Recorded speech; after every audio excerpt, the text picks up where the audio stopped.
भागवतालकेला नमस्कारங்கள்.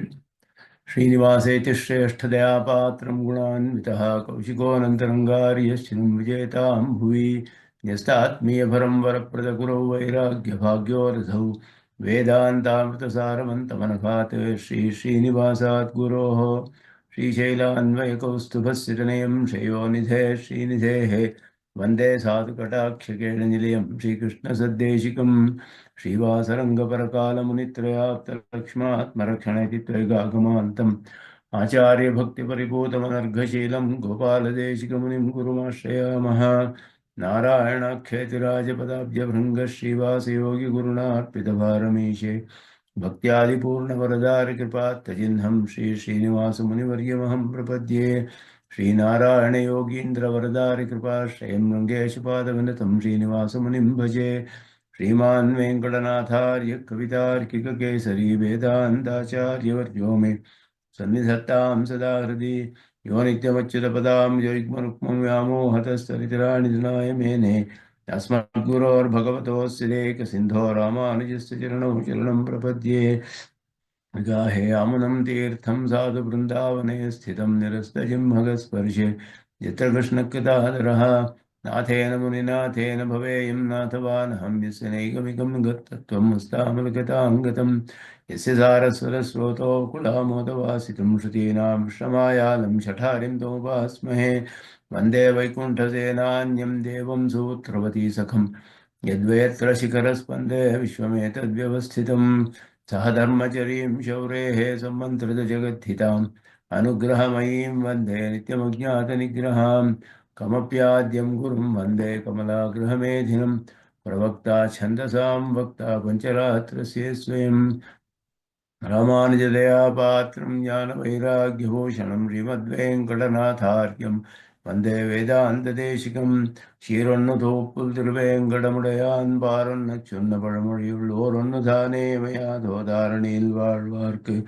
வானேரப் போமளவும் வாழ்வு பிரख्यातश्रुति भवान् गुरून् शेषान् प्रश्रित्य प्रणेति वेङ्कटेशः लक्ष्मीशप्रपदनवैभवप्रतिष्ठां रागान्ध्यप्रशमनकरीं रहस्यरक्षां लक्ष्मीपतेर्यतिपतेश्च दैकधाम्नोः योऽसौ पुरा समजनिष्ठजगद्धितार्थं प्राच्यं प्रकाशयतु वः परमं रहस्यं संवादेश शरणागतिमन्त्रसारः। निगमान्त महादेशिकाय नमः. शरणागति मंत्रத்தோட சாரபூதமான பாஷ்யக்காரருக்கும் பகவானுக்கும் நேராக நடந்த ஒரு சம்வாதம் அதே பாஷ்யக்காரர் நமக்கு இங்கே தெரியப்படுத்துறாரு. இது ஒரு ரகசியமான சம்வாதம் பாஷ்யக்காரருக்கும் பகவானுக்கும் நடந்தது. இந்த சம்வாதத்தோட விஷயங்களை எல்லாம் பாஷ்யக்காரர் நேராக நமக்கு சொல்லியிருக்கார்.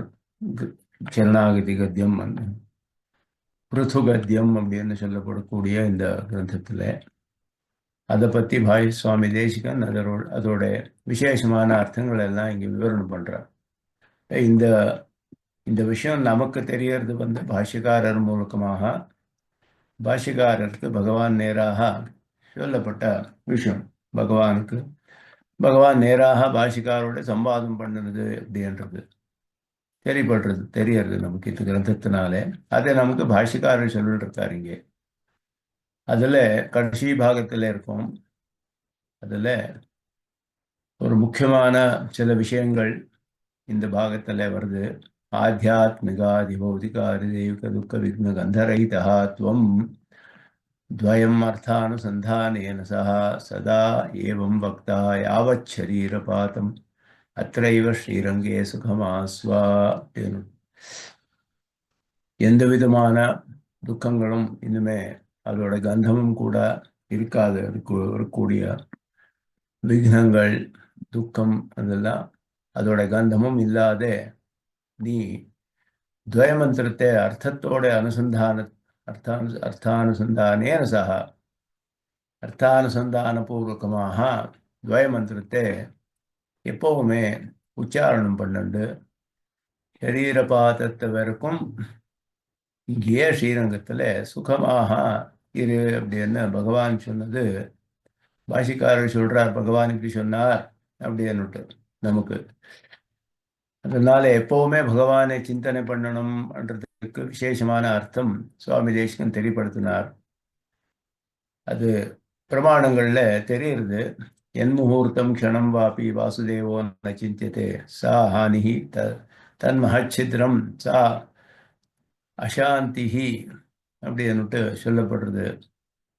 அதேதான் பெரிய பயம், அசாந்தி அப்படின்னுட்டு. அதனால பகவானோட அனுசந்தானம் எப்பவுமே பண்ணணும் அப்படின்னு சொல்றது. அதுக்கு மேலே சதா அப்படின்னு சொன்னா என்ன அப்படின்னு அர்த்தம் அப்படின்னு சொன்னா, சம்பவத்து துவந்த திதிக்ஷார்த்தம். இந்த துவந்தங்கள் எல்லாம் பிரபஞ்சத்துல நமக்கு சுகம் துக்கம் முதலானது துவந்தங்கள், டியூவாலிட்டிஸ் அப்படின்றது. அது எப்பவுமே இந்த பிரபஞ்சத்துல இந்த சரீரத்தோட சம்பந்தம் இருக்கிற வரைக்கும் தப்பிக்க முடியாது. நகவை சரீரஸ்ய சதா பிரியா பிரியோகோ அபகதிரஸ்தி அப்படின்னு உபனிஷத் சொல்றது. சரீரத்தோட இருக்கக்கூடியவனுக்கு பிரியா பிரியங்கள்னா எல்லா துவந்தங்கள், சுக துக்கம் முதலானது எல்லா துவந்தங்கள் தப்பிக்க முடியாது அப்படின்னு சொல்றதுனால சம்பவத் துவந்த திதிக்ஷார்த்தம். துவந்தங்கள் வருது, ஆனா அதை சகிக்கணும், நாங்களும் சகிச்சுக்கணும். நம்ம கர்த்தவங்கள் எல்லாம் பண்றதற்கும் சாஸ்திரிய கர்மாக்களை பண்ணக்கூடிய சமயத்தில் எல்லாம் துவந்தங்கள் வந்ததுன்னா அதை சகிச்சுண்டு நாங்கள் வர்ணாசிரம தர்மங்களை அனுஷ்டானம் பண்ண வேண்டியது, பகவத் தியானத்தை பண்ண வேண்டியது. அதே மாதிரி நிர்பரத்வானுசந்தான ரச அனுவருத்தியர்த்தம் என்ன அனுசந்தானம் பண்ணணும்னா நிர்பரஹா அப்படின்னு கூடிய ஒரு மனசுல நிச்சயம் நமக்கு மனசுல இருக்கணும். என்னோட ரட்சணைய பாரம் என்னோடது இல்லை, இனிமே பகவானுக்கு சமர்ப்பணம் பண்ணி ஆச்சு, பகவானை ஏத்துண்டாச்சு, அவன் நம்மளை ரட்சிக்கிறான் பகவான். அதுவும் நாங்கள் சாதாரணமாக பண்ணல, தாயாரோட புருஷகார பூர்வகமாக பண்ணியிருக்கோம். அதனால விசேஷமான பகவானோட வாத்சல்யம் நம்ம பக்கத்தில் ஏற்பட்டிருக்கு. அவன் தோஷங்களை எல்லாம் பார்க்காம எங்களோட பாவங்களை எல்லாம் நாசப்படுத்தி தன் சங்கல்பத்தை, நிகிரக சங்கல்பத்தை எல்லாம் விட்டு நம்மளை எங்களோட ரட்சணையை ஸ்வீகாரம் பண்ணியாச்சு. அந்த விஷயத்தை நமக்கு நம்ம மனசுல நிச்சயமாக இருக்க வேண்டியது. நிர்பரஹா நிர்பயா அஸ்மி அப்படின்னு சொல்ற மாதிரி இந்த பாரம் ரக்ஷாபர சமர்ப்பணம் பண்ணியார்தும் என்னோட ரட்சணைக்கு நான் எதுவுமே பண்ண வேண்டியதில்லை. இனிமே இந்த ரட்சணையில எல்லாத்துக்கும் அத்தியதிகமான ரட்சணைன்னா சம்சாரத்தோட இந்த துக்கத்தினால ரட்சணை, அதுதான் அத்தியதிகமான ரட்சணை. அதுக்கு மேல ஒரு ரட்சணை கிடையாது. அதுக்கு மேல நம்ம சத்தையை எப்பவுமே ரட்சணை பண்றான் பகவான். மோட்சத்திலையும் நித்தியமாக நமக்கு அனுபவம் உண்டாகிற மாதிரி எங்களோட எக்ஸிஸ்டன்ஸ் அது சத்தான்னு சொல்லப்படுறது. அதே பகவான் ரட்சணம் பண்றான் எப்பவுமே. அதனால ஸ்வரூப ஸ்திதி பிரவருத்தி எல்லாருமே அவன் தான் ரட்சணை பண்றது, அவனுடைய அதீனம் தான். எங்களோட ஸ்வரூபத்தை ரட்சணை பண்ணி நிரந்தரமாக நித்திய கைங்கரியம் கிடைக்கிற மாதிரியும் பகவான் அனுகிரகம் பண்றான் மேற்கொண்டு. இப்போ இங்க கஷ்டத்துல இருக்கும் சம்சாரத்துல, இதனால நமக்கு ரட்சணை அவசியம். முதல்ல இது கிடைச்சதுன்னா இனிமே நாங்கள் அப்போ தப்பு பண்ண மாட்டோம். ஏன்னா நமக்கு ஞானம் பூர்ணமாக இருக்கும். அப்போ ஸ்வரூபம் சுவாபாவிகமான ஒரு ஸ்திதியில இருந்ததுன்னா புத்திபூர்வகமாக எந்த தப்பும் கூட ஏற்படாது அங்கே. அதனால இங்கே இருக்கக்கூடிய சமயத்துல நமக்கு ரொம்ப பெரிய சங்கடம்னா இந்த சம்சாரம் தான். இதனால நமக்கு இந்த சம்சாரத்தினால யார் ரட்சிக்கிறா அப்படின்னு பகவான் பக்கத்துல பிரார்த்திச்சு தாயார் மூலமாக அந்த ரக்ஷாபரத்தை சமர்ப்பணம் பண்ணுமே, அந்த விஷயத்தை நாங்கள் எப்பவுமே அனுசந்தானம் பண்ணி சந்தோஷப்பட வேண்டியது. நிர்பரத்துவ அனுசந்தான ரச, இந்த ரசம் ஆனந்தம், அது வந்துட்டே இருக்கும். மேல மேல மேல மேல நமக்கு ஆனந்தத்தோட இருக்க வேண்டியது. அனுவருத்தி அர்த்தம் அப்படின்னாரு. அதே மாதிரி நிஷித்த காமியாதி சங்க நிவர்த்தி அர்த்தம். நிஷித்தமான கர்மாக்கள், காமிய கர்மாக்கள் ரெண்டும். நிஷித்த காமியத்துக்கு ரெண்டு விதமான அர்த்தம் சுவாமி ராமானுஜதாச்சார் சுவாமிகள்னு ரொம்ப பெரிய வித்வான். அவர் இப்போ இல்லை. அவர் வியாக்கியானத்தில் எழுதுறார். ஞாச தசிகத்தோட வியாக்கியானத்தில் நிஷித்த காமியரகிதம் குருமாம் நித்தியகிங்கரம் சுவாமி தேசிகன் ஞாச தசகத்தில் பிரார்த்திச்சார். நிஷித்த காமியம்ன்றதுக்கு ரெண்டு அர்த்தம் சொல்றார். ஒன்று, நிஷித்தமான காமிய கர்மாக்கள். காமிய கர்மாக்கள்லையும் நிஷித்தம் அனிஷித்தம்னு ரெண்டு விதம் இருக்கு. காமிய கர்மாத்தை பண்ணணுமா, ஒருத்தன் பிரபன்னன் பக்தி யோகி அப்படின்னா காமியம்னா ஏதாவது ஒரு பலத்தை ஆசைனாலே பண்ணக்கூடிய கர்மா. அதே பகவத் ஆராதன ரூபமாக பண்ணலைன்னா அது நிஷித்தமான காமியம். ஏன்னா எங்களோட சொந்த பிரயோஜனத்துக்காக பண்ணி அந்த பலத்தை நாங்கள் அனுபவித்து அதுக்காக மறுபடியும் இங்கே ஜென்மம் எடுத்து சம்சாரத்திலேயே இருக்க வேண்டியதாக ஆகும். அதே காமிய கர்மத்தை பகவத் ஆராதன ரூபமாக ஃபலாஷாரஹிதமாக கர்த்திருவ தியாகபூர்வகமாக பண்ணால் அது அனிஷித்த காமியமாகும். நிஷித்தம் அல்லாத காமியம். ஒரே கர்மாவே அப்படி உபயோகிக்கலாம் சங்கல்ப பேதத்தினாலே. அப்போ அது நிஷேதம் இல்லை. அதுக்கு அப்படி ஒன்றுன்னா பண்ணலாம். லோக சங்கிரகத்துக்காக பண்ணலாம். லோகத்தில் இருக்கிற ஜனங்களெல்லாம் பார்த்து அவ இன்னும் ஞானம் இல்லாதவா கர்மத்தை பண்ணாமே இருந்துடுறான். நாங்கள் பண்ணலைன்னா ஒருத்தர் ஞானியானவன் சிஷ்டனானவன் பண்ணலைன்னா மற்றவாளும் இதெல்லாம் வேண்டியதில்லை அப்படின்னு விட்டு விடுறா. அவளுக்கு இன்னும் ஞானம் வரல. கர்மத்தையும் விட்டு ஞானத்தையும் விட்டு அவள் உபய பிரஷ்டாளார். அதனால லோக சங்கிரகத்துக்காக ஒரு சிஷ்டனும் கூட ஒரு ஞானியும் கர்மாக்களை பண்ணலாம். ஆனால் பண்ண அவன் எப்படி பண்ணணும்னா பலாசாரஹிதமாக பகவதாராதன பூர்வகமாக பண்ணணும். அப்போ அது அனிஷித்த காரியமாறுது, காமியமாறுது. இங்கே எதோட சங்கத்தை நிவர்த்தி பண்ணணும்னா நிஷித்த காமியத்தோட சங்க நிவர்த்தி. அப்போ காமியத்தையும் அனிஷித்தமான ரூபத்தில் பண்ணலாம். அது ஒரு அர்த்தம். ரெண்டாவது அர்த்தம், நிஷித்தமானது காமியமானது ரெண்டு விஷயம் எடுத்தா காமியத்தை பூர்ணமாக விட்டுடலாம். அப்புறம் நிஷித்தமானது அப்படின்னா வேதத்தில் சொல்லப்பட்ட இதை பண்ணக்கூடாது அப்படின்னு நிஷேதம் இருக்கு. எத்தனையோ விதி நிஷேதங்கள் தான் வேதத்தில். அந்த நிஷித்தமான கர்மாக்கள் பண்ணக்கூடாது அப்படியும் அர்த்தம் பண்ணலாம். அதோட இந்த மாதிரி இருக்கக்கூடிய கர்மாக்களுடைய சங்கம் நமக்கு இருக்கக்கூடாது. அதனால இந்த சதா சொல்லப்பட்டது இந்த துவயத்தோட அர்த்தானுசந்தானத்தோட அனுசந்தானம் பண்ணிருந்தா இதெல்லாம் ஏற்படுறது. இதெல்லாம் ஏற்படணும் ஒரு உத்தேசத்தினால துவயம் அர்த்தானுசந்தானேன சஹா சதா ஏவம் வக்தா அப்படின்னு பகவான் சொன்னது பாஷிக்காரர் சொல்றார். இப்படி பண்ணுங்கோ, எனக்கு இப்படி சொல்லியிருக்கார் பகவான், எல்லாருமே இப்படி பண்ணுங்கோ அப்படின்னு அர்த்தம். இதுல இதந்தோ ஸ்வபாவார்த்த சாஸ்திர பிராப்த அவிரோதேன நேயம் அந்யதா சர்வ பிரமாண விரோதாத். சுவாபாவிகமான சில பிரயோஜனங்கள் இருக்கு. சாப்பாடு சாப்பிட்றது, இல்லைன்னா தூங்குறது, இல்லைன்னா இந்த மாதிரி விஷயங்கள் எல்லாம் இருக்கே. அந்த சமயத்தில் எப்படி துவயத்தை அர்த்தானுசந்தானத்தோட பண்ண முடியும் அப்படின்னா அந்த சமயத்திலையும் கூட அந்த சமயம் தவிர மற்ற சமயத்தில் என்ன அர்த்தம் பண்ணிக்கணும். சதான்னா 24 ஹவர்ஸ்ன்னா சுவாபாவிகமான தேக பிரயுக்தமான இவனுக்கு சிலது கர்மாக்கள் வந்தே வருது, விஷயங்கள்ல தப்பிக்க முடியாது. அந்த சமயங்கள்ல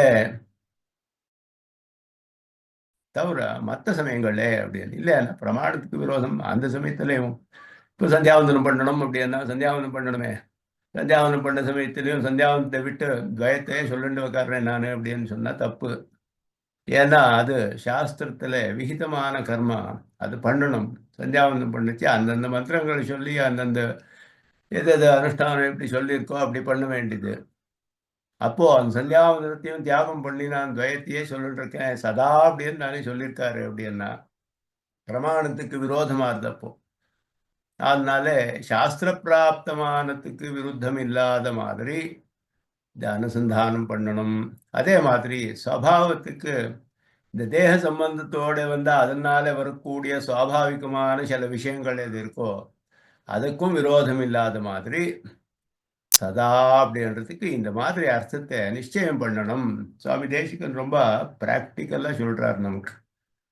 சதா அப்படின்னா எப்பவுமே என்ன எப்படி அர்த்தம் அப்படின்றது எப்படி நாங்கள் தினமும் அனுசந்தானம் பண்றது, நமக்கு எப்படி அப்ளை பண்ணணும், அதை அன்வயிக்கணும், அதை ரொம்ப ஸ்பஷ்டமாக சுவாமி தேசிகன் தெளிப்படுத்துறாரு இங்கே. பிரமாணத்துக்கு விருத்தம் இல்லாதமாக பண்ணணும். அதுக்கு மேல ஒரு பெரிய முக்கியமான விஷயம் பிரபத்தி விஷயத்துல வரக்கூடியது யாவச்சரீரபாதம் அப்படின்றது.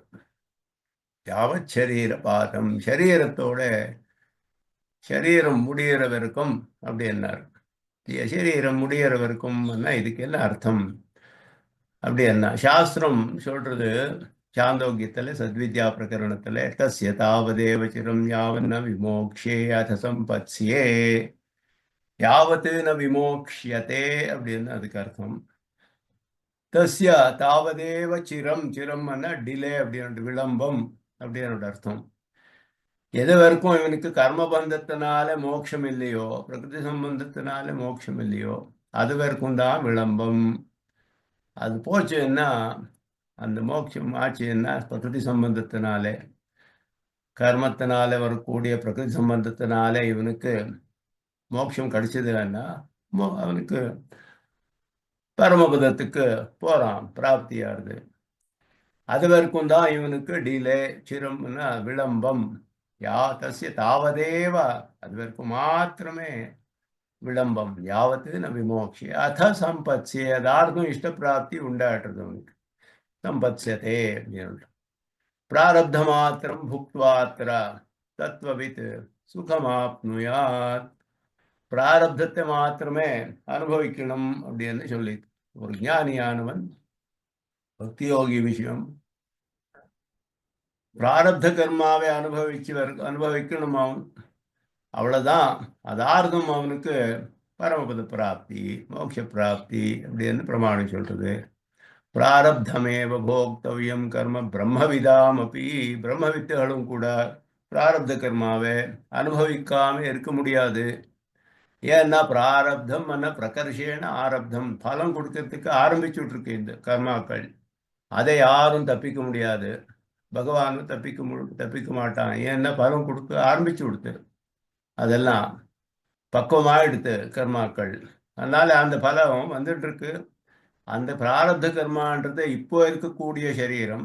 இனிமேலே இன்னும் எத்தனையோ சரீரங்கள் வரலாம். அதனால நமக்கு தெரியாது எத்தனை வருதுன்னு யாருக்குமே சொல்ல முடியாது. எத்தனையோ சரீரங்களுக்கு காரணமான கர்மாக்கள் பலம் கொடுக்கறதுக்கு இப்போவே ஆரம்பிச்சிருக்கு. அதுல ஒரு பாகம் தான் இந்த சரீரத்துக்கு காரணம். இதுக்கு அபியுபகத பிராரப்தம் பேரு. அபியுபகதம்னா இப்போ நாங்கள் ஏத்துட்டு இருக்கோம், ஆல்ரெடி அக்செப்டட் அர்த்தம்.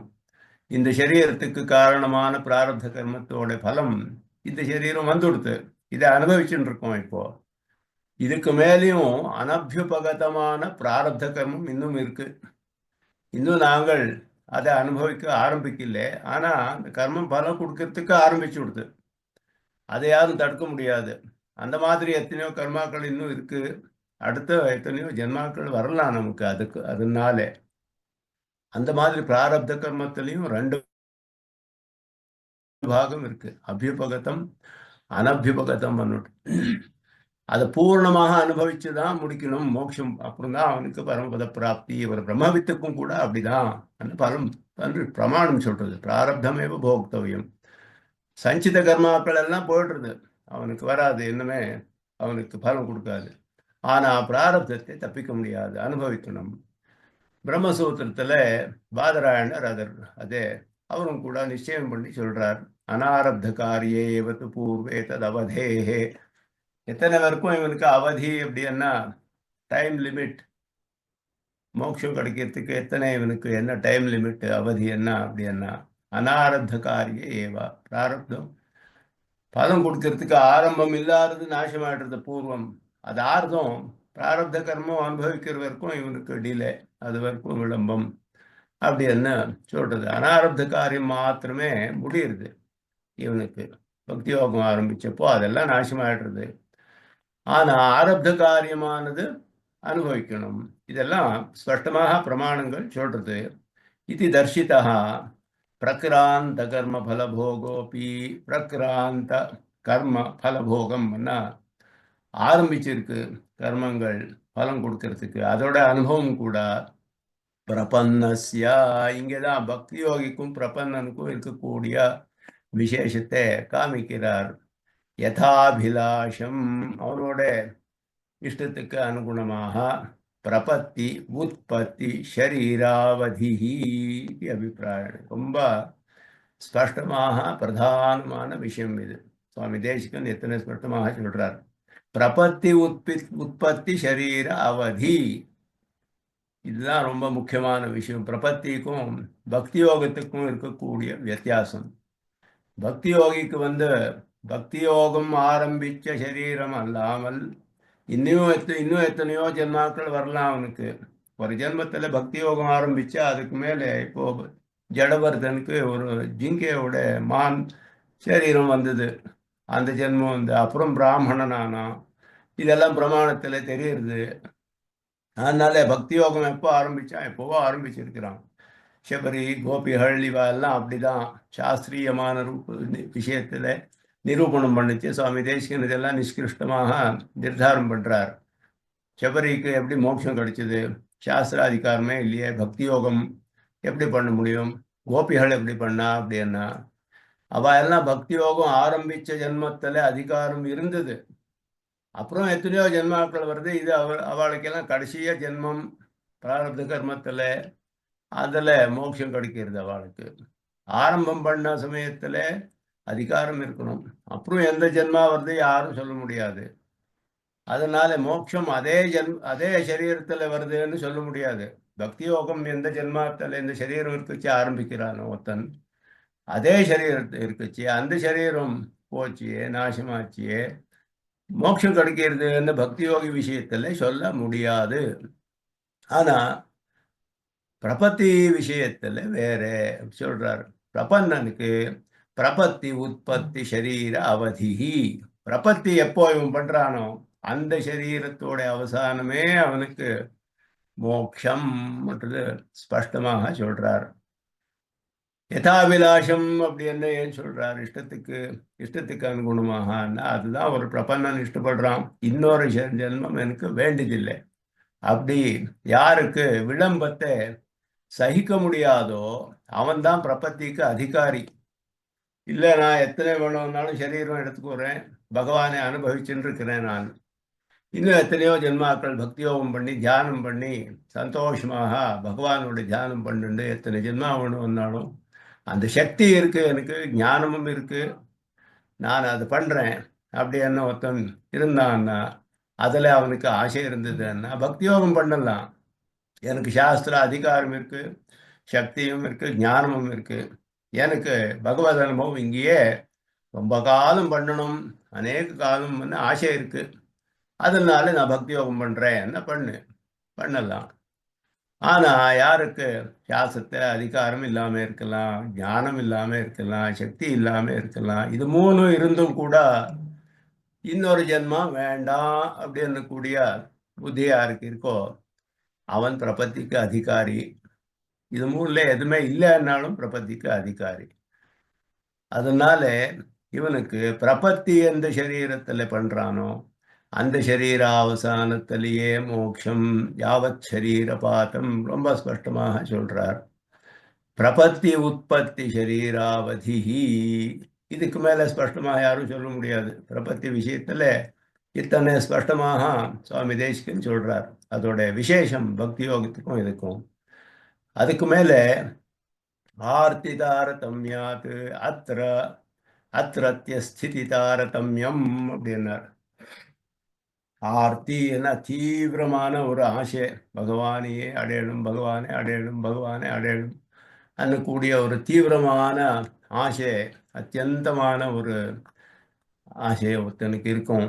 அது எத்தனை இருக்கோ அதுக்கு அனுகுணமாக அவனுக்கு இங்கே இருக்கக்கூடிய ஸ்திதி உண்டாருது. ஒருத்தனுக்கு ரொம்ப ஆர்த்தி, நம்மாழ்வாருக்கு இந்த க்ஷணமே எனக்கு ஒரு க்ஷணமும் இருக்க முடியாது, இந்த தேகத்தோட என்னால இப்போவே எனக்கு வேணும் அப்படின்னா அந்த கிழமை கடிச்சு விடுறது. சில பேருக்கு அந்த மாதிரி இல்லை. தேகாவசானே அப்படின்னு சுவாமி தேசிகன் பிரார்த்திக்கிறார் ஞாச தேசிகத்துல. தேகாவசானத்துல அப்படின்னு ஏன் கேட்டார் சுவாமி தேசிகன் அப்படின்னா, சில பேருக்கு அந்த தேகாவசானம்ன்றதும் கூட ஞானிகளுக்கும் இருக்கலாம், இல்லாதவாளுக்கும் இருக்கலாம். ரெண்டு பேரும் பிரபத்தியே பண்ணியிருக்கா. ஆனாலும் பிரபத்தி பண்ணவனும் அவனுக்கு ஆர்த்தி இருந்தாலும் இங்கே தேகம் இருக்கிற வரைக்கும் நான் பகவானை அனுபவிச்சுட்டு இருக்கணும் அந்த ஆசையும் இருக்கலாம். இல்லைன்னா இந்த தேகம் இருக்கிறது ரொம்ப துக்கம்னு இன்னும் அனுபவம் ஆகல, ஆர்த்தி வரல அவனுக்கு. அவனுக்கும் கூட தேகாவசானத்துல மோட்சம். இந்த தேகம் வேண்டான்னு கூடிய மனசு இருக்கலாம். ஆனாலும் பகவானோட உற்சவங்கள் இங்கே அற்புதமாக நடக்கிறது கேத்திரங்கள்ல, அதையெல்லாம் நான் அனுபவிச்சுட்டு இங்கே இருக்கணும் அப்படின்னு இருக்கலாம்.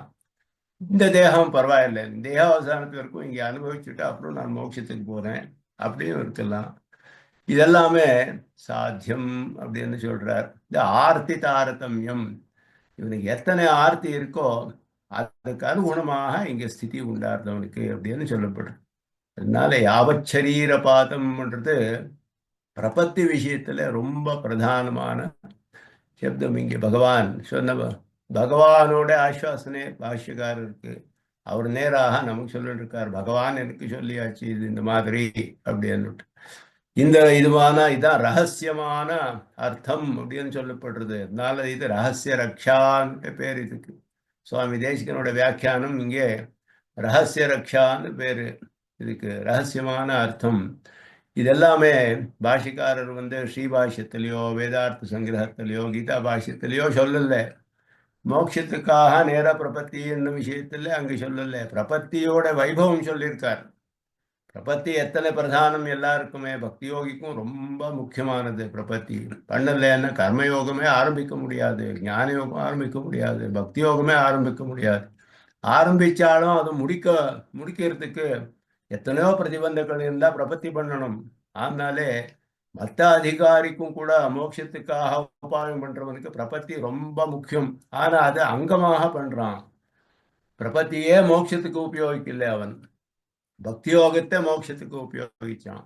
ஆனா ஒரு பிரபந்தன் எப்படின்னா பிரபத்தியே மோட்சத்துக்கு உபயோகிச்சு விடுறான். பக்தி யோகம் என்னால முடியாது, இல்ல அதிகாரம் இல்லை, சக்தி இல்லை, ஞானம் இல்லை, விளம்பம் சகிக்க மாட்டேன், இது எது இருந்தாலும் கூட பிரபத்தி பண்றானே அவன் மோட்சத்துக்காக நேர பிரபத்தி பண்றான். மற்ற விஷயத்துக்கும் பண்ணலாம், சில பேருக்கு வேற ஆசைகள் இருந்ததுன்னா அதுக்கும் கூட பிரபத்தி பண்ணலாம், மோட்சத்துக்கும் கூட பண்ணலாம். அதை இங்க இந்த கிரந்தத்துல தான் பாஷிக்காரர் நேராக நமக்கு தெரியப்படுத்துறார். அவரோட 9 கிரந்தங்கள்ல இந்த சரணாகதி கத்தியத்துல தான் நமக்கு நேராக பகவானோட நடந்த சம்பாஷணை, அதுல பகவான் கொடுத்த ஆஸ்வாசனை, அவர் பண்ண பிரபத்தி அனுஷ்டானம் பண்ணது, இதெல்லாமே நேராக தெரியப்படுத்துறாரு. தான் ரகசியமான அர்த்தம். இங்கே அத்திரைவ ஸ்ரீரங்கே சுகமாஸ்வாடுறதுக்கு என்ன அர்த்தம்? ஸ்ரீரங்கத்திலேயே எல்லாரும் இருக்க முடியாது, எல்லாம் வேறு வேறு இடத்துல இருக்கா. பாரத தேசம் எத்தனை விசாலமாக இருக்கு, நிறைய திவ்ய கேத்திரங்கள் இருக்கு, 108 திவ்ய கேத்திரங்கள். எங்கேயானா இருக்க முடியுமே, எல்லாருமே ஸ்ரீரங்கத்தில் எப்படி இருக்க முடியும்? பகவான் இப்படி சொன்னாரு பாஷிக்காருக்கு அப்படின்னா என்ன அர்த்தம் அப்படின்றதுக்கு அர்த்தம் சொல்றார் சுவாமி தேசிகன். அத்திரைவா அத்தியந்த ஆசன்ன மத் சேவானுகுணே நது மத் கைங்கரிய விருத்த தேசேஷு இத்தியர்த்தः. ஸ்ரீரங்கம்ன்றது அபிமான ஸ்தலம், அதனால ஸ்வயம் வியக்தமான ஸ்தலம், பகவான் ஸ்வயம் வியக்தமான ஸ்தலம், ஸ்ரீரங்கநாதனாக ஸ்வயம் வியக்தமான ஸ்தலம். அது ரொம்ப பக்கத்திலேயே இருக்கு. எதுக்குன்னா பகவானோட சேவைக்கு அனுகுணமானது, பகவானோட சேவை பண்றதுக்கு ரொம்ப அனுகுணமாக பக்கத்திலேயே நமக்கு இருக்கக்கூடிய ஒரு தேசம். அந்த மாதிரி இருக்கக்கூடிய எந்த தேசமானாலும் ஆகலாம். ஸ்ரீரங்கம்ன்றது உபலட்சணம்னு எடுத்துக்கணும். அத்தியந்த ஆசன்ன மத் சேவானுகுணே அப்படின்னார். என்னோட சேவை பண்றதுக்கு அனுகுணமாக பக்கத்துல இருக்கக்கூடிய ஒரு தேசம் அப்படின்றது அர்த்தம். எந்த தேசமான ஆகலாம். ரசித்திரசாரத்துல சுவாமி தேசிகன் சொல்றார், எங்கே யா வைகுண்ட கதா சுதா ரசபுஜாம் ரோச்சேதனோ சேதசே. எந்த இடத்துல இருக்கணும் பிரபன்னம்னா சா காஞ்சி நோதஞ்சதே யாக யாதுன்னு சொன்னார். தத்தேசா மதுரேதி நோத்த மதுராம். இங்கே காயா அவந்தி மதுரா காஷி காஞ்சி எல்லாம் சொல்லப்பட்டிருக்கே. எங்கே இருக்கணும் பிரபன்னம்னா அது வரும் அந்த தேசத்தோட பேர் சொல்லிவிட்டா அதனால மோட்சம் இல்லை. எந்த இடத்துல பாகவதால் இருக்காளோ பகவானோட தியானம் ஸ்தோத்திரம் பாராயணம் நிரந்தரமாக நடந்துட்டு இருக்கோ அந்த இடத்துல தான் பிரபந்தம் இருக்க வேண்டியது அப்படின்னு சொன்னார். அது முக்கியமே தவிர இது காஷியோ அவந்தியோ மதுராவோன்றது முக்கியம் இல்லை. எங்க பாகவதாள் இருக்காளோ பகவத் பக்தாள் யா வைகுண்டரசா கதா சுதா ரச புஜாம் ரோச்சேதா வைகுண்ட கதா சுதா ரச புஜாம் பகவானோட அமிர்தமயமான அவனோட ஸ்தோத்திரம் பண்றது ரொம்ப ஆனந்தமாக உண்டாகிறதோ ஏற்படுறதோ எந்த மாதிரி பாகவதாளுக்கு அந்த மாதிரி பாகவதாள் எங்கே இருக்காளோ அந்த இடத்துலலாம் இருக்க வேண்டியது அப்படின்னு சொல்லப்பட்டுறது. அந்த மாதிரி இங்கே அத்தியந்தாசன்ன மத் சேவானுகுணே நது மத் கைங்கரிய விருத்த தேசேஷு பகவான் கைங்கரியத்துக்கு விருத்தமான தேசங்கள்ல இருக்கக்கூடாதுன்னு அர்த்தம். இங்கே அத்த அநேக புராணாதி பிரசித்த ஸ்ரீரங்கோபாதானம் எத்தனையோ புராணங்கள்ல சொல்லப்பட்டிருக்கு ஸ்ரீரங்கத்தோட மகிமை க்ஷேத்திர மகிமை. அதனால அதை எடுத்திருக்கிறது எதுக்கு அப்படின்னா பகவதாபிமத பாகவதாபிமத பாகவதாளுக்கு ரொம்ப அபிமதமான ஸ்தலம். அதே மாதிரி ஸ்வயம் வியக்தாதி ஸ்வயம் வியக்தமானது பகவான் பகவத் க்ஷேத்ராந்தராணாம் அப்படி உபலக்ஷணம் தான் சொல்றாரு. இங்க உபலக்ஷணம் இண்டிகேட்டிவ் சூச்சிக்கிறது. இது இந்த மாதிரி இடத்துல இருக்கணும். ஸ்ரீரங்கத்தில் இருந்தா ஸ்ரீரங்கத்து மாதிரி பாகவதாளுக்கு ரொம்ப அபிமதமான ஸ்வயம் வியக்தமான ஸ்வயம் வியக்தமே முதலானது என்ன ஸ்வயம் வியக்த ஆதி என்னாரு. ஆர்ஷமானா இருக்கலாம் சைத்தமானா இருக்கலாம் மானுஷமும் ஆயிருக்கலாம் மனுஷாள் பிரதிஷ்டை பண்ணியிருக்கலாம் சித்தாள் பிரதிஷ்டை பண்ணியிருக்கலாம் ரிஷிகளை பிரதிஷ்டை பண்ணியிருக்கலாம் ஸ்வயம் வியக்தமாக இருக்கலாம். ஸ்வயம் வியக்தம் ஆர்ஷம் சைத்தம் மானுஷம் இந்த மாதிரி பகவானோட பிரதிஷ்டை இந்த மாதிரி நிறைய அடுத்த விதத்தில் ஆயிருக்கலாம். அந்த எல்லா க்ஷேத்திரமும் பகவத் க்ஷேத்திரங்களும் கூட இங்கே சொல்லப்பட்டிருக்கு. அந்த மாதிரி இருக்கக்கூடிய பகவத் க்ஷேத்திரங்கள் அப்படின்னு சொன்னார். சுகமாஸ்வா அப்படின்னா கிருத்தியத்துவ பிரதிசந்தானேனா प्रतिदिनं कर्मक्षयदर्शनेन अविलम्बित अनायास परमपुरुषार्थलाभव्यवसायेन विषमधुकल्प वैशैकरस वैमुख्य हेतुभूत द्वयार्थ अनुसन्धान सारस्येन சந்துஷ்டோ வர்த்தஸ்வா இது அர்த்தः. எத்தனை விஷயங்கள் இருக்கு இதுல. பகவான் சொன்னார் சுகமாக இருப்பா அப்படின்னு சொன்னார் பாஷிகாருக்கு. இந்த மாதிரி கஷேத்திரங்கள்ல சுகமாக இரு பிரபத்தி பண்ணுவையாச்சு நான் உன்னோட ரக்ஷாபுரம் சமர்ப்பணம் பண்ணி ஆச்சு நான் ஏற்றுட்டேன் சுகமா இரு ஸ்ரீரங்காதி கஷேத்திரங்கள்ல சுகமாக இரு அப்படின்னா சுகம் அப்படின்னா எப்படி சுகம் வருது இங்கே சம்சாரத்துல சுகம் ஏதாவது இருக்கோ யாருக்காவது அப்படின்னா எப்படி இந்த சுகம் நமக்கு ஏற்படுறது இதனால அப்படின்னா கிருத்தியத்துவ பிரதிசந்தானேனா இனிமே எனக்கு பண்ண வேண்டியது எதுவுமே இல்லை மோட்சத்துக்காக என்ற அர்த்தம். பண்ண வேண்டியது கிருத்தியன்னா கிருத்தியம் கிருத்தம் எது பண்ணணுமோ அது பண்ணி ஆச்சு அவன் கிருத்தியன்னு சொல்லப்படுறான். எது பண்ணணும் ஒரு சேதனம் ஜீவனத்துல எதை பண்ணணும்னா மோக்ஷோபாயம் அனுஷ்டானம் பண்ணணும். அதுதான் முக்கியமானது. அது பண்ணி ஆச்சு. அதுக்கு மேல எனக்கு ஒண்ணுமே பண்ண வேண்டியதில்லை. சம்சாரம் இனிமே இன்னொரு ஜென்மம் கிடையாது எனக்கு. பகவானோட நித்திய கைங்கரியம் பிராப்தி ஆயிடுறது சரீராவசானத்துல. அதனால நிர்பரமாக இருக்க வேண்டியது. நான் மோட்சத்துக்காக இனிமே தியானம் பண்ணணுமா கர்மயோகம் பண்ணணுமா இல்லை வேற ஏதாவது பண்ணணுமான்னு எதுவுமே கிடையாது. பிரபத்தி நிரபேட்சோபாயம் சொல்லப்படுறது. பிரபத்தி மோட்சத்துக்காக எதுவுமே பண்ண வேண்டியதில்லை. பிரபத்தி பண்ணி ஆறுதும் அந்த உத்தரக்ஷணத்தினாலே எந்த அபேட்சையும் கிடையாது பிரபத்திக்கு. அதனால நிரபேட்ச உபாயம்னு சொல்லப்படுறது. அதனால பிரபத்தி அனுஷ்டானம் பண்ணவன் கிருத்தியன். பக்தி யோகி அப்படி இல்லை.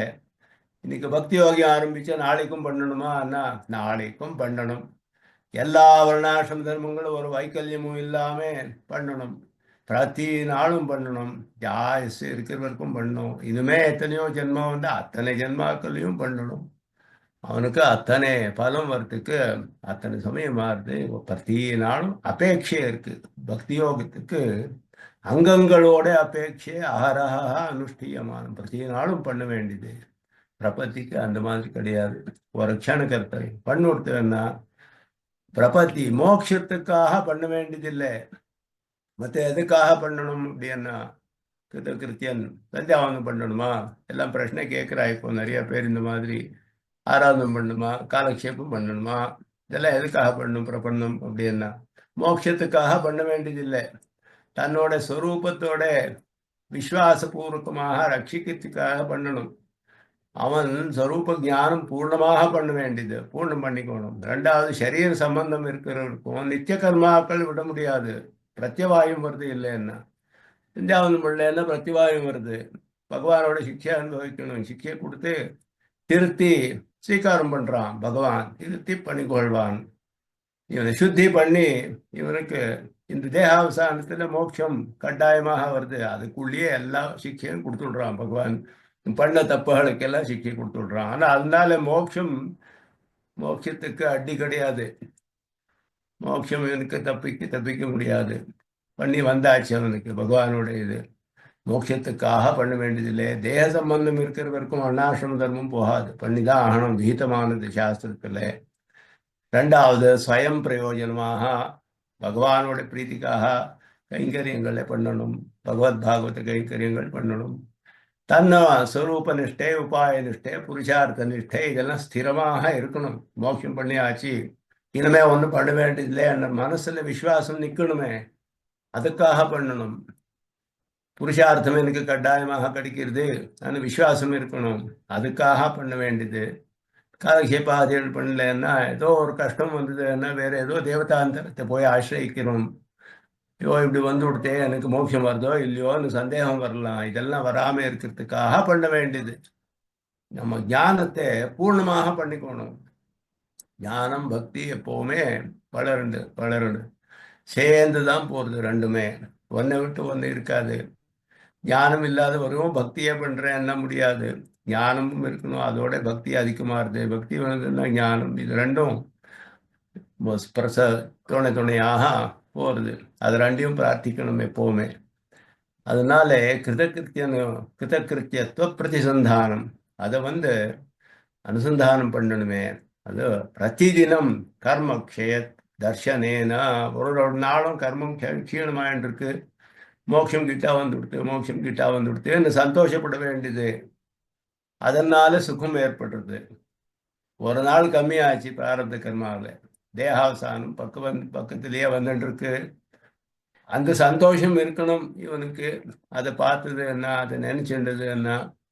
அவிலம்பித அனாயாச பரம புருஷா அர்த்தலாப விவசாயேனா விளம்பம் இல்லாம ஆயாசம் இல்லாம பகவானோட பரம புருஷார்த்தம் கிடைக்கிறது நமக்கு. அந்த நிச்சயம் இருக்கணும் மனசுல. விவசாயாத்மிகா புத்தி விவசாயன நிச்சயமான புத்தம். அந்த நிச்சயம் இருந்ததுன்னா இனிமே இன்னொரு ஜென்மா கிடையாது எனக்கு. பகவானோட ஆயாசம் இல்லாம பகவானை போய் சேர்ந்து விடுறேன், நித்திய கைங்கரியம் பிராப்தியாருது. இந்த நிச்சயம் இருக்கணும். அப்போ கூட நமக்கு சுகம் உண்டாருது. சுகமாக இருந்தா இதெல்லாம் ஏற்படுறது அவனுக்கு. இது ஏற்படணும்னு அர்த்தம். இந்த மாதிரி விஷமதுகல்ப வைஷயிக சுக வைமுக்கிய ஹேதுபூத துவயம் சந்தான சாரஸ்யேன அதோட எத்தனை ஆனந்தமா இருக்கு. துவயத்தை அர்த்தானுசந்தானம் பண்ணா விஷமது கல்பா அப்படி என்னார். வைஷயிக சுகங்கள் விஷயத்துல சுகங்கள் எப்படி இருக்குன்னா தேனை கொடுத்துவிட்டு அந்த தேனுக்கு ஒரு கொஞ்சம் விஷயத்தை ஆட் பண்ணா சேர்த்து விட்டுன்னா யாரையாவது தொடுறாளா அதை சாப்பிட முடியாது. எத்தனையோ ருச்சியா இருந்தாலும் கொஞ்சம் விஷயம் அதில் சேர்ந்து இருந்தா எல்லாம் விஷயமாயிடும். அது இந்த மாதிரி இருக்கு விஷய சுகங்கள் அப்படி என்னாரு. விஷய சுகங்கள் இந்த மாதிரி இருக்கு. அதனால விமுகம் ஆணும். அதே வைமுக்கியத்துக்கு காரணமான துவயத்தோட அர்த்தானுசந்தானம். அர்த்தானுசந்தானம் பண்றதுனால இது ஏற்படுறது. அதனால இவனுக்கு சுகமா இருக்கலாம். சுகமாஸ்வான்னா இதெல்லாம் காரணங்கள். கிருத்தியனாராம் கர்மக்ஷயம் ஆயிட்டு இருக்கு 14 பார்த்துட்டு இருக்கணும். அதனாலையும் சுகம் ஏற்படுறது. இனிமே எனக்கு ஒரு விளம்பம் இல்லாம தேகாவசானத்துல மோட்சம் கிடைக்கிறது கூடிய நிச்சயம் இவனுக்கு உண்டாருது. அதனாலையும் சுகம் ஏற்படுறது. விஷய சுகங்களால விமுகனாராம். துவய அர்த்தானுசந்தானம் இதெல்லாம் துவயத்தோட அர்த்தானுசந்தானத்தினாலேயே ஏற்படுறது. இது எல்லாமே இது எல்லாத்துக்கும் காரணமானது துவயத்தோட அர்த்தானுசந்தானம். அதனால சுகம் ஏற்படுறது. அதனாலேயே பகவான் சொன்னது சுகமாக இரு அப்படின்னா. துவயத்தோட அர்த்தானுசந்தானத்தினால சுகமாக இரு அப்படின்னா அந்த துவயத்தோட அர்த்தானுசந்தானத்தினால இத்தனை விஷயங்கள் ஏற்படணும் நமக்கு. அந்த விஷயத்தை நாங்கள் எப்பவுமே மறக்காம நிரந்தரமாக சிந்தனை பண்ண வேண்டியது அப்படின்னு சொல்றார். சச்சாயம் அத்திரத்திய சேவா சௌகரியார்த்த உபதேசா. இது சுகி பவா இது ஏதது அனுகிரகோக்திர்வா. ரெண்டு விஷயங்களும் இருக்கு. ஒன்று பகவானோட அனுகிரக உக்தி, இன்னொன்று உபதேசம்னு சொல்லலாம். இங்கேயே அவனுக்கு சேவை கிடைக்கிறதுப்பா சுரும்பமாக கூடிய ஒரு உபதேசம். சுகமாக இரு, சேவை கிடைக்கிறது உனக்கு என்னுடைய அனுகிரகத்தினால. பகவானோட அனுகிரகம் எனக்கு உண்டாயிருது. என்னோட அனுகிரகம் உனக்கு வந்துடுத்து. இப்போ சுகமாக இங்கேயே இரு, உனக்கு எல்லா சௌகரியங்களும் ஏற்படுறது கைங்கரியம் பண்றதுக்கு. இந்த மாதிரி ஒரு ஆஸ்வாசனை பகவான் எனக்கு கொடுத்துருக்கான். அந்த மாதிரியும் சுகமாஸ்வான்றது. ஏவம் அர்த்தானுசந்தான துவயவச்சன சுகாசிகாபிஹி மனோவாக்காய மனோ யோ மனோவாக்காயானாம் அயோக்கிய வியாபார நிவத்திரப்பி சியாத்து அப்படின்னாரு. நாளே இந்த அர்த்தானுசந்தானம் அப்புறம் துவயவச்சனம் இது ரெண்டையும் நமக்கு சுகாசிகா சுகமான ஒரு படுக்கை மாதிரி இது நமக்கு ஒரு ஆசனம். சுகாசிகா நல்ல ஆசனத்து மாதிரி அதில் படுத்திருக்கோம் நாங்கள். ரெண்டு அர்த்தம், ரெண்டு விஷயங்கள் இருக்கு அதில். ஒன்னா துவயத்தோட அர்த்தானுசந்தானம், துவயத்தோட வச்சனம் சொல்றது. மனசுலையும் வாக்கிலையும் துவயத்தோட விஷயம்.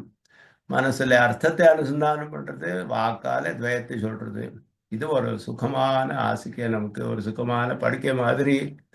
அதனால மனோவாக்காயானாம் அயோக்கிய வியாபார நிவத்திரப்பி சியாதி. மனசு, வாக்கு, காயம் இதெல்லாம் அயோக்கியமான விஷயங்கள்ல வியாபாரம் ஏற்படாது நமக்கு. அதையும் உண்டாருது நமக்கு. அதுவும் கூட ஏற்படுறது, நிவர்த்தியும் உண்டாருது. அயோக்கியமான விஷயங்கள்ல மனசு, வாக்கு, காயம் மூணும் அதோட சம்பந்தம் ஏற்படாது நமக்கு. இதெல்லாம் துவயத்தோட அர்த்தானுசந்தானத்தினால கிடைக்கிறது. ரொம்ப பிரதானமான பிரபாவபூர்ணமான ஆஸ்வாசனை பகவானுடையது. யாவச்சரீர பாத்தம் சுகமாஸ்வா. ஒரு பிரபந்தனுக்கு எந்த மாதிரி ஒரு வைபவம் ஆஸ்வாசனை பகவான் கொடுத்துன்னு இருக்கான் நமக்கு ஸ்பஷ்டமாக தெரியுது. இதெல்லாம் நமக்கு இங்க இருக்கச்ச நமக்கு சுகமாக ஜீவனம் பண்றதுக்கு ரொம்ப பிரதானமானது. இது ரெண்டு சப்தங்கள்லயே அர்த்தத்தை நாங்கள் தினமும் அனுசந்தானம் பண்ணிருந்தா போறோம். எந்த துக்கமும் ஏற்படாது. எது துக்கம் வந்தாலும் சகிக்கக்கூடிய சக்தி வருது நமக்கு. சந்தோஷமே ஏற்படுறது. துக்கம் வராம இருக்காது. துன்பங்கள் வருது திதிக்ஷானாலே அதை சகிச்சுட்டு சந்தோஷமா இருக்கலாம். இந்த மாதிரி அனுசந்தானம் பண்ணா ஒரு பாசிட்டிவ் மைண்ட் செட் உண்டாருது நமக்கு. எந்த ஒரு ஸ்ட்ரெஸ்ஸோ இதோ எதுவுமே ஏற்படாது. இந்த மாதிரி இந்த ரெண்டு சப்தத்தோட அர்த்தம் போறோம் நமக்கு. ஜீவனம் எல்லாம் சுகமாக இருக்கிறதுக்கு பகவானோட ஆஸ்வாசனை அது ரொம்ப. சுவாமி தேசிகன் ரொம்ப பிரபாவபூர்ணமாக அதோட அர்த்தத்தை இங்கு விவரிக்கிறார். இது ரொம்ப பிரதானமான விஷயம் இதுல. அப்புறம் என்ன இவனுக்கு அது ஏற்படுறது மேற்கொண்டு அப்படின்னு சொல்றார். இது சரீர பாதத்தை விறக்கும் அப்படின்னு சொன்னார். சரீர பாத்த சமயத்துல எப்படின்றது வருது. அந்திம பிரத்யம்ன்றது சாஸ்திரியத்திலமான ஒரு விஷயம். அந்திம பிரத்யம்னா இவனுக்கு பிராணம் போகக்கூடிய சமயத்துல எந்த ஞானம் இருக்கிறது.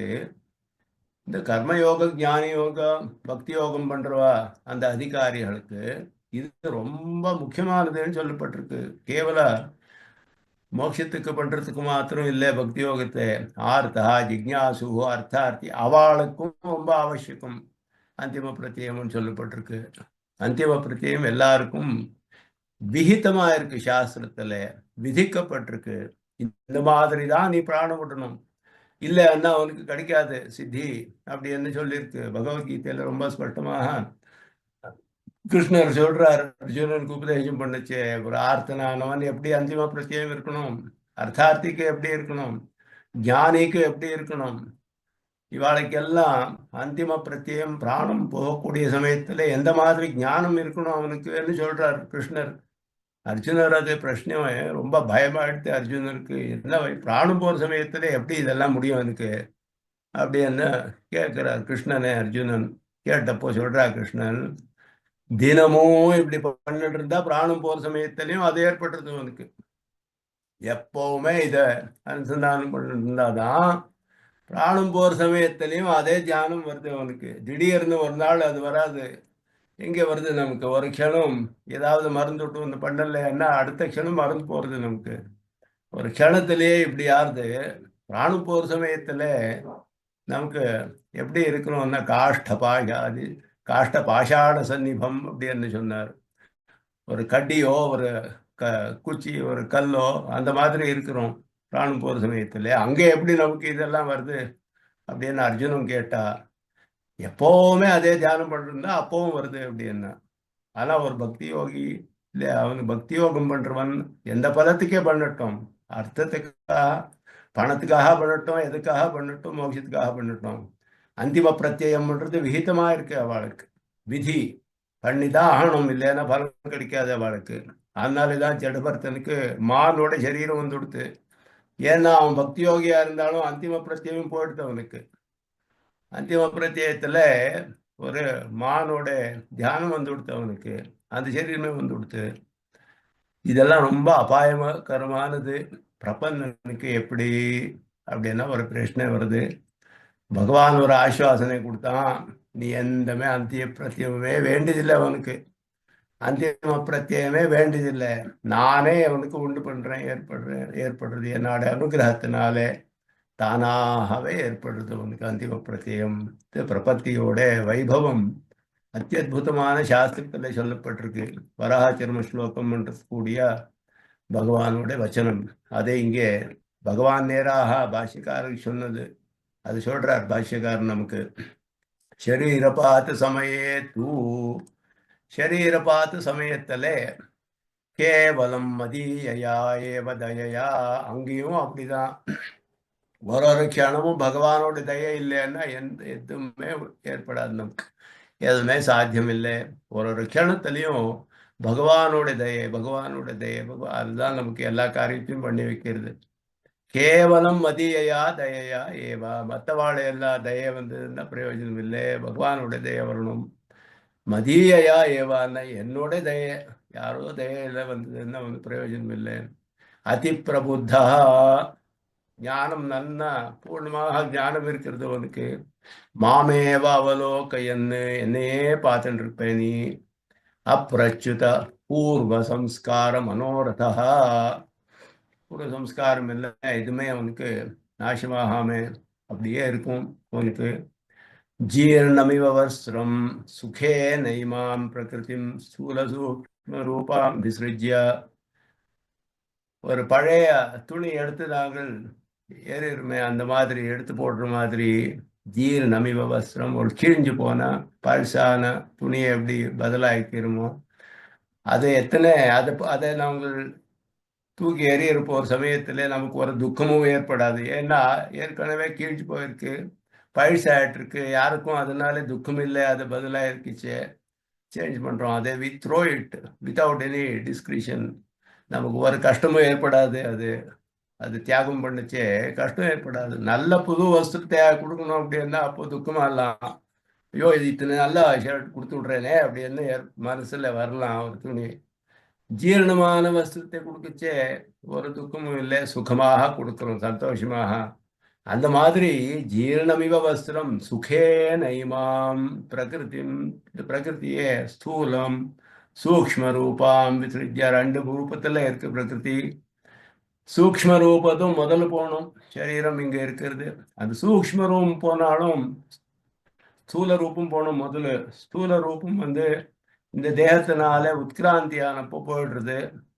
ஆனாலும் ஒரு சூக்ஷ்மமான தேகம் இவனே தொடங்கி வருது. இவனோட சேர்ந்து வருது. சூக்ஷ்மமான ஒரு பிரகிருதி இவனோட சேர்ந்து வருது. அதையும் இவன் விரஜா நதியில விட்டு விடுறான். ஆனா அந்த சூக்ஷ்மமான கடைசியில வரக்கூடிய சரீர பார்த்த ஒரு மோட்சத்துக்கு போகக்கூடிய சமயத்துல வரக்கூடிய சூக்ஷ்ம பிரகிருதி கர்மத்தினாலே வந்தது இல்லை. இவனோட பிரபத்தியோ பக்தி யோகமோ அதோட பலமாக வந்தது. அது பிரபத்தி மோட்சத்தை கொடுக்கறது அப்படின்னா இதெல்லாம் ஏற்பட்டுதான் மோட்சம் கிடைக்கணும். இதெல்லாம் பிரபத்தியோட பலத்திலேயே சேர்ந்திருக்கு. பக்தி யோகத்துல பலத்திலேயே சேர்ந்திருக்கு. சூக்ஷ்மமான ஒரு சரீரம் வருது. ஏன்னா சரீரம் இல்லாம இவன் எங்கேயும் போக முடியாது. ஜீவாத்மா பிரகிருதி மண்டலத்தை தாண்டி போகணுமே. தேகத்தை தாண்டி போறான். தேகத்தை விட்டு போறான். உத்கிராந்தி. தேகம் விட்டாலும் கூட பிரகிருதி மண்டலத்திலேயே இருக்கிறானே. இதை தாண்டி போகணும் பரமபதத்துக்கு. அத்தனை சமயம் இவனுக்கு இங்க டிராவலிங் பண்றானே. ஒரு எத்தனையோ லோகங்கள் எல்லாம் தாண்டி போறான். அதெல்லாம் போகக்கூடிய சமயத்துல ஒரு சூக்ஷ்மமான சரீரம் வேண்டியிருக்கு இவனுக்கு. அது பிரபத்தியோட பலத்தினாலேயே ஏற்படுறது. அது விரஜா நதியில போயிடுறது. அதனால இந்த பிரபத்தி பலத்தினால இந்த ஸ்தூலமான சரீரத்தையும் இது உத்கிராந்தின்னு சொல்லப்படுறது. உத்கிராந்தி பாதம் அப்படின்றது 2வது பாதம் 4வது அத்தியாயத்துல பிரம்மசூத்திரங்கள்ல 4 அத்தியாயத்துல 1வது பாதம் கடைசி அத்தியாயத்துல பலாத்தியாயம் பேர் அதுக்கு. எப்படி பலம் கிடைக்கிறது ஒரு பக்தி யோகிக்கோ பிரபந்தனுக்கோன்னு சொல்றாரு அங்கே பாதராயணர். ஸ்ருதிகளோட சகல உபனிஷத்தோட சாரபூதமான அர்த்தம் முதல பாதத்துல 4 பாதங்கள் 4வது அத்தியாயத்துல முதல பாதத்துல இவனுக்கு கர்மத்தோட விடுதலை எப்படி கிடைக்கிறதுன்னு சொல்றார். உபாசனை பிரபத்தி அதனால கர்மங்கள்னால விடுதலை. 2வது பாதத்துல இந்த ஸ்தூலமான சரீரத்தினால விடுதலை. உத்கிராந்தி பாதம் பேர் அதுக்கு. சரீரத்தினால இவனுக்கு மோட்சம். சரீரத்தை விட்டு போறது மரணத்துல. 3வது பாதத்துல பிரகிருதி மண்டலத்தினால இவனுக்கு விடுதலை. அது சூக்ஷ்மமான சரீரத்தோடு மோட்சம். நல்ல ஸ்தூல சரீரம் சூக்ஷ்ம சரீரம் 3 4 2 3 பாதங்கள்னு சொல்றது. 4வது பாதத்துல பகவத் பிராப்தி பரமபத பிராப்தி உண்டாருது அவனுக்கு. அதனால பரமசாமியாபத்தி போகமாத்திர சாமியம் இதெல்லாம் உண்டாருது அவனுக்கு. அது 4வது பாதம். 4 பாதங்கள்ல கர்மத்தினால மோட்சம். தேக ஸ்தூலமான தேகத்தினால மோட்சம். சூக்ஷ்மமான தேகத்தினாலே பிரகிருதி மண்டலத்தை தாண்டி அங்கு மோட்சம். 4வது பாதத்துல பரமபத பிராப்தி. இந்த மாதிரி 4 பாதங்கள் 4வது அத்தியாயத்துல பலம் எப்படி நமக்கு ஸ்டெப் பை ஸ்டெப் கிடைக்கிறது அது சொல்றார் பாதராயணர். ரொம்ப அற்புதமான அது விஷயத்தை இங்க சொல்றாரு. இங்க சுகமாக இந்த தேசிக பிரகிருதியோட ஸ்தூலத்தையும் சூக்ஷ்மமான ரூபத்தையும் பூர்ணமாக விட்டு ததா நீமேவா மத் பிரசாத லப்த க்ஷணமே தட்சணமே இந்த பிரசாரத்தின பகவானுடைய பிரசாரத்தினாலே உண்டான மச்சரணாரவிந்த யுகலை காந்திகா தீந்திக பரபக்தி பரஜான பரமபக்தி கிருத பரிபூர்ண அனவரத நித்ய விஷததம அனன்ய பிரயோஜன அனவதிகாதிசய பிரிய மாதானுபவஜனிக அனவதிக அதிசய प्रीतिकारिक अशेषावस्थोषित अशेष शेषतैकरति रूप नित्य किंकरो भविष्यसि. இது ஃபியூச்சர் டென்ஸ் பவிஷ்யசி. இது உடனே உண்டாருது உனக்கு. சரீர பாத சமயத்திலேயே என்னோட தயனாலேயே நீ ரொம்ப அந்த ஞானம் உண்டாயி என்னையே பார்த்துண்டு பூர்வ சம்ஸ்காரம் எல்லாம் எதுவுமே பூர்ணமாக நாசமாகாம அது சம்ஸ்காரத்தோட ஒரு ஜீரணமான வஸ்திரத்தை எப்படி நாங்கள் தியாகம் பண்றோமோ அந்த மாதிரி சுகமாக நீ சூக்ஷ்மமானதும் ஸ்தூலமானதும் பிரகிருதியெல்லாம் விட்டு அந்த க்ஷணத்துல அந்த என்னோட பிரசாதத்தினாலே என்னோட திருவடிகள்ல கமல சதுருஷமான என்னோட திருவடிகள் அப்படி என்னாரு. பகவான் தன்னோட திருவடி தானே பிரசம்சை பண்றான். அவன் மச்சரணாரவிந்த அப்படின்னுட்டு. ஏன்னா அது தன்னோட பக்தாளுக்கு ரொம்ப பிரியமானதுனாலே அதுதான் ஆசிரியஸ்தானமா இருந்தாலே பகவானுக்கும் அதோட விஷயத்துல ரொம்ப பிரீத்தியம். அதனாலே சரணாரவிந்த யுகல ஏகாந்திக ஆத்தியந்திக ஏகாந்திகமும் ஆத்தியந்திகமும் ஆன பரபக்தி பரஜானம் பரமபக்தி இதனால வந்த பரிபூர்ணமான அனவரதம் வித்தவுட் எனி பிரேக், அது நிரந்தரமாக நித்தியமான விஷததமா ரொம்ப விவிட் பர்செப்ஷன் ஸ்பஷ்டமாக தெரியக்கூடியது. அனன்ய பிரயோஜன வேற எந்த பிரயோஜனமும் அவனுக்கு வேண்டியதில்லை. அனவதிகாட்சிய பிரிய மதவ அனுபவ ஜனித, அந்த அனுபவம் எத்தனை பிரீத்தி, அந்த பிரீத்தினாலேயே உண்டாருது இவனுக்கு. அனவதிகாட்சியமான பிரீத்தினாலேயே உண்டாகக்கூடிய அனவதிகாட்சிய பிரீத்திகாரிதா, அந்த பிரீத்தினாலே பண்ணப்படுறது. இதுதான் கைங்கரியம்னு சொல்றது. உபனிஷத்துகள்ல சொல்லப்படலை, வேதத்துல கைங்கரியம் பண்றது சொல்லலை நேராக, பக்தி தான் சொல்லப்பட்டிருக்கு.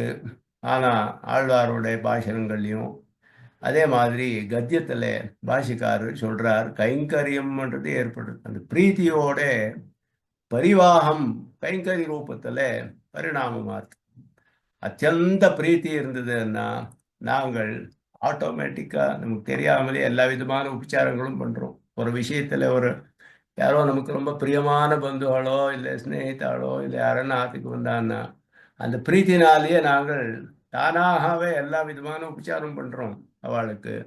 அதனாலே அந்த பகவான்ல இருக்கக்கூடிய இவனுக்கு அந்த பிரீத்தியே எல்லா விதமான கைங்கரியம் பண்ற மாதிரி பண்றது அவனுக்கு. எல்லா அந்தந்த அவஸ்தைக்கு உச்சிதமானது பண்றோம். ஏதோ அவஸ்தையில ஏதோ கைங்கரியம் பண்றது இல்லை, எந்தெந்த அவஸ்தையில இருக்கோ அதுக்கு உச்சிதமான எல்லா விதமான சேஷத்துவத்துக்கு அனுகுணமான கைங்கரியங்கள் எல்லாம் பண்றோம். அந்த பண்ணக்கூடிய கைங்கரியம் உனக்கு ஏற்படுறது நித்திய கிங்கரனாக ஆக போறே அப்படின்னு பகவான் ஆசுவாசனை கொடுத்தது அவருக்கு.